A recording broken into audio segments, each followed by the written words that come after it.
دودھ جس کی اللہ قرآن میں تعریف کر رہا ہے، قرآن میں اللہ نے جن پھلوں کی اور جن خوراکوں کا تذکرہ کیا ہے نا، وہ صحت کے لیے بہت بہترین چیزیں ہیں، وہ بہترین چیزیں ہیں۔ تو اس میں دودھ کا اللہ کیسا تذکرہ کرتا ہے۔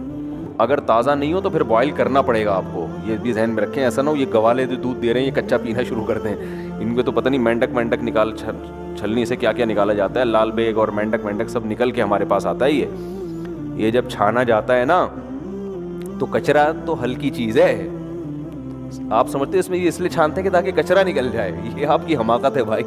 تو اس کے لیے بوائل کیے بغیر پیا نا تو پھر مر گئے۔ وہ کیسے پیا جائے؟ تازہ، یہ پہلی بات ہے۔ نمبر 2، پتی ڈال دیتے ہیں دودھ کو، دودھ پتی بنا دیتے ہیں، دودھ کا کیا ہو گیا؟ بیڑا غرق۔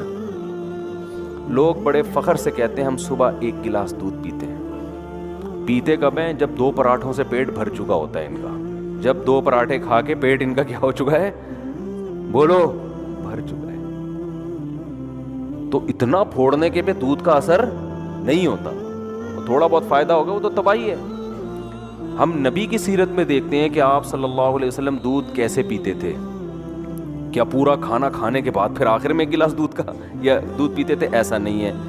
ہمیں نبی کی سیرت میں یہ ملتا ہے کہ جب شدید بھوک لگتی تھی نا تو بعض دفعہ پیٹ بھرنے کے لیے دودھ پیا جاتا تھا، کیونکہ جب بھوک لگتی ہے نا ٹائٹ تو معدہ آپ کا ہر چیز کو بدن کا جز بنانے کے لیے تیار ہوتا ہے۔ ایسی کنڈیشن میں جب دودھ آنتوں میں جاتا ہے تو معدہ اسے بھرپور طریقے سے جذب کر کے ہڈیوں میں پہنچاتا ہے، آنکھوں کی بینائی تیز ہوگی، بال گرو کریں گے۔ تو دودھ بذات خود ایک خوراک ہے۔ رات کو دودھ اس وقت پیو جب کھانا نہ کھاؤ، رات کو پھر 1 گلاس دودھ پی کے سو جاؤ، یا صبح بہت ہلکا ناشتہ کر کے پھر 1 گلاس دودھ پیو، اور بھوک کے وقت آپ دودھ پیو گے نا تازہ، ایسا ہضم ہوگا کہ بہترین آپ کو صحت بھی بنے گی، بہت طاقت بھی آئے گی جسم میں، آپ کی اسکن اچھی ہونا شروع ہو جائے گی، آپ کے بال گرو کرنا شروع کریں گے، ہڈیاں مضبوط ہونا۔ بہت ایسی چیز ہے، میڈیکل سائنس اور حکیم بھی بتاتے ہیں، ڈاکٹر بھی، کہ اس سے بہتر اللہ نے غذا پیدا نہیں کی ہے، اس میں سب کچھ ہے۔ اس کی سب سے بڑی دلیل یہ ہے کہ 6 مہینے بچہ صرف دودھ پیتا ہے اور ساری چیزیں گرو کرتی ہیں، اس کی ہر چیز پرفیکٹ ہوتی ہے اس کی۔ اس کا مطلب سب کچھ اللہ نے کس میں رکھ دیا؟ دودھ میں رکھ دیا۔ ہاں اس کے بعد اس کو اناج بھی چاہیے، تو سارا دن دودھ نہیں ہے، لیکن اس طرح سے تو دودھ پیے گے۔ اور میں جانتا ہوں ایسے لوگوں کو جن کی 99 سال عمر ہوئی، وہ 3-3 4-4 کلو دودھ پیتے تھے، لیکن وہ ایسے پیتے تھے کہ عادت ڈالی، آہستہ آہستہ عادت ڈالی، پھر واکنگ بھی کر رہے ہیں، جاگنگ بھی کر رہے ہیں، جو بھی ان کی ایکٹیویٹی ہے، محنت مزدوری، تو آہستہ آہستہ جب عادت پڑتی ہے تو 3-3 4-4 کلو بھی۔ وہ تھے بڑے لہیم شہیم، آپ نہیں 3 کلو کہیں پی لیں تو اتنی جگہ ہی نہیں ہے، جائے گا کہاں وہ۔ تو ہمارے نبی صلی اللہ علیہ وسلم کیسے پیتے تھے؟ جیسے مثال ملتی ہے نا کہ آپ صلی اللہ علیہ وسلم بھوک سے بیتاب تھے، تو دودھ کا ایک پیالہ آیا۔ حضرت ابو ہریرہ رضی اللہ تعالیٰ عنہ فرماتے ہیں کہ سب صحابہ بھوکے تھے، سب کو بھوک لگ رہی تھی، تو حضرت ابو ہریرہ فرماتے ہیں کہ نبی نے مجھے حکم دیا کہ سب کو پلاؤ۔ تو فرماتے ہیں ایک پیالہ دیکھ کے مجھے خیال ہوا کہ میری باری میں تو 2 گھونٹ بھی نہیں آئیں گے، اور سب شدید بھوک کی حالت میں۔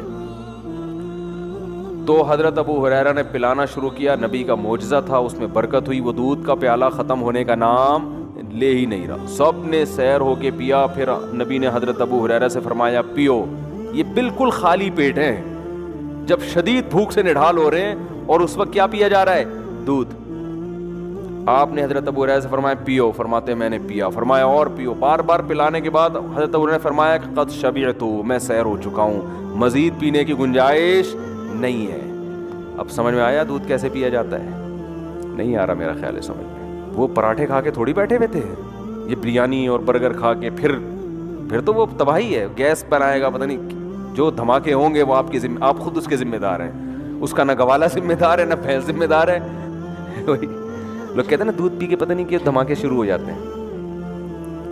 تو تبھی صحابہ کرام کی صحتیں تھیں، ان کی تو اتنی خوراکیں نہیں تھیں۔ آج پروٹین کے لیے کیا پھر ملٹی وٹامن کیپسول بھی لیے جا رہے ہیں، ٹیبلٹ بھی لی جا رہی ہیں، سیرپ بھی پیے جا رہے ہیں، وہ تو کچھ بھی نہیں پیتے تھے، اتنے صحت مند، اتنی زبردست ان کی جو ہے وہ ایکٹیویٹیز ہوتی تھیں اور ایسا ان کی جان ہوتی تھی.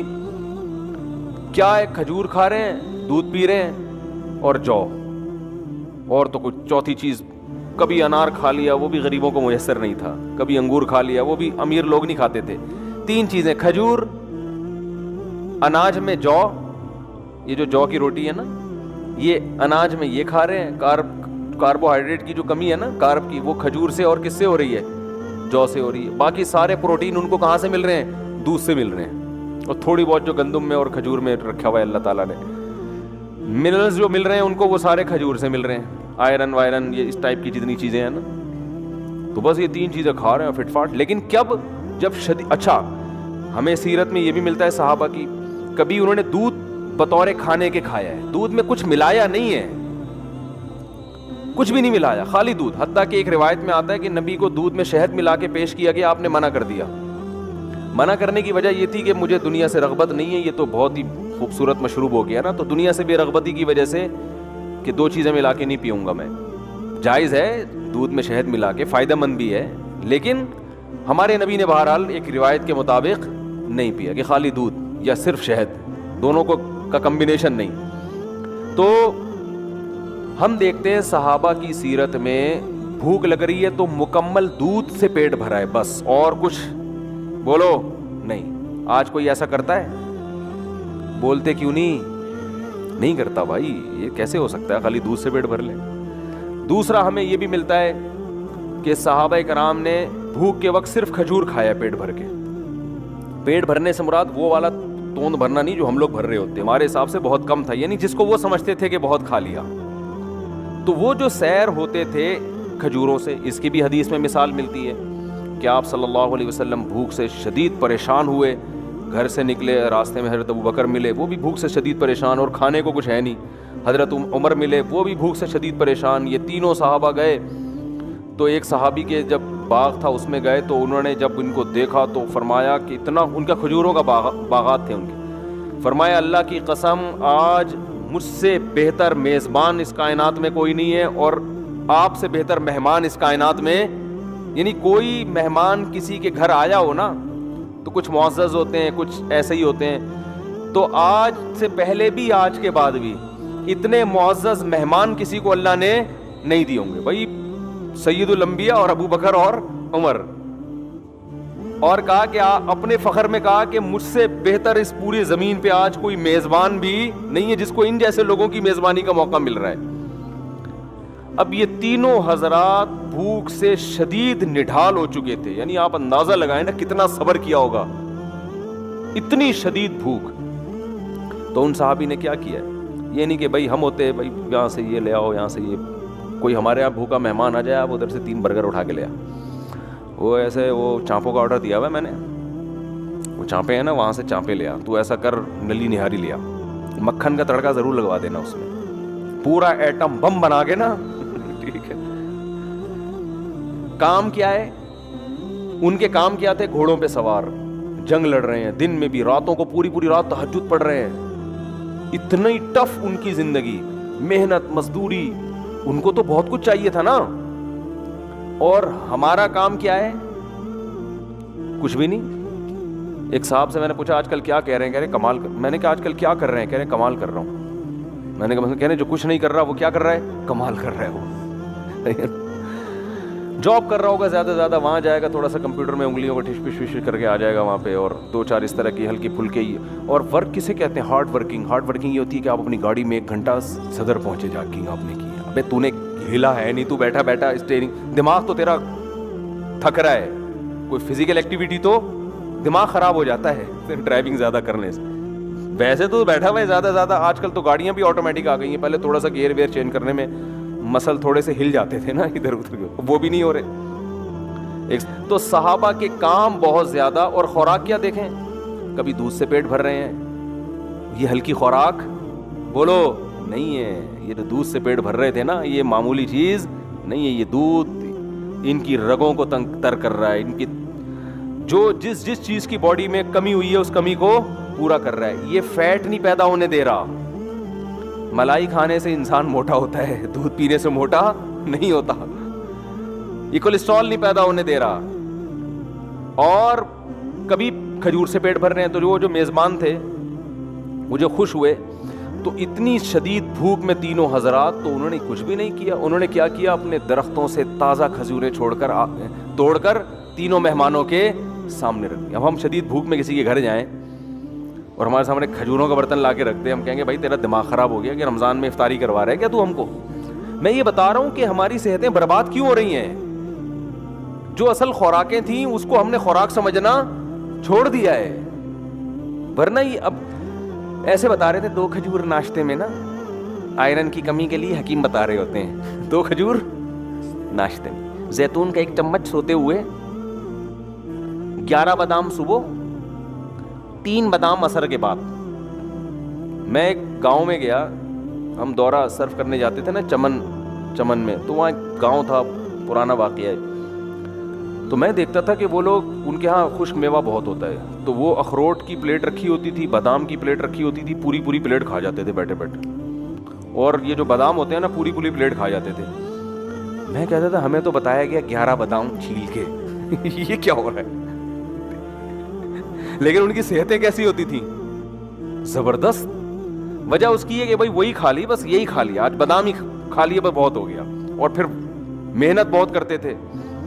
تو ہمارے یہاں وہ 11 بادام بھی کم وقت جو کھائے گا نا, 2 پراٹھے پھوڑنے کے بعد 11 بادام کھائے گا, وہ 11 پراٹھوں میں غائب ہو جائیں گے. ان کو پتہ ہی نہیں کہ یار ہم نے جانا کہاں ہے, سارے کھانچے تو بھر گئے ہیں, ہم کدھر جا کے فٹ ہوں. وہ سوچتے ہی رہتے ہیں اندر جا کے یار وٹامن ای کی کمی کے لیے اس نے بادام کھایا ہے, تو یہ کھپے کہاں جا کے, ہم فٹ کہاں جا کے ہوں, ایڈجسٹ ہی نہیں ہو رہے ہوتے ہیں نا وہ جا کے. پھر اوپر سے آپ کہہ رہے ہیں ڈاکٹروں نے کہا دودھ بہت ضروری ہے. ڈاکٹر نے جو کہا نا دودھ بہت ضروری ہے, وہ 2 پراٹھے پھوڑنے کے بعد نہیں کہا اس نے, سمجھ رہے ہو. تو آپ صلی اللہ علیہ وسلم نے کھجوریں تناول فرمائیں اور سیر ہوئے اور پانی پیا, اور کیا فرمایا, آپ نے فرمایا لَتُسْأَلُنَّ يَوْمَئِذٍ عَنِ النَّعِيمِ, جس قیامت قائم ہوگی تو ہم سے ان نعمتوں کے بارے میں, یا تو یہ آیت پڑھی یا آپ نے خود فرمایا کہ ہم سے سوال ہوگا قیامت کے دن. تو آپ دودھ اگر چاہتے ہو نا فائدہ اٹھاؤ تو تازہ دودھ پیو, لیکن اس ٹینشن میں لوگ پڑتے اس لیے نہیں ہے کہ اس کے لیے بھینس پالنی پڑتی ہے, یا بکری پالنی پڑتی ہے, یا اونٹنی پالنی پڑتی ہے, یا گائے پالنی پڑتی ہے. تو پال لو, کیا جا رہا ہے بھائی, صحت سے بڑھ کر کوئی چیز ہے.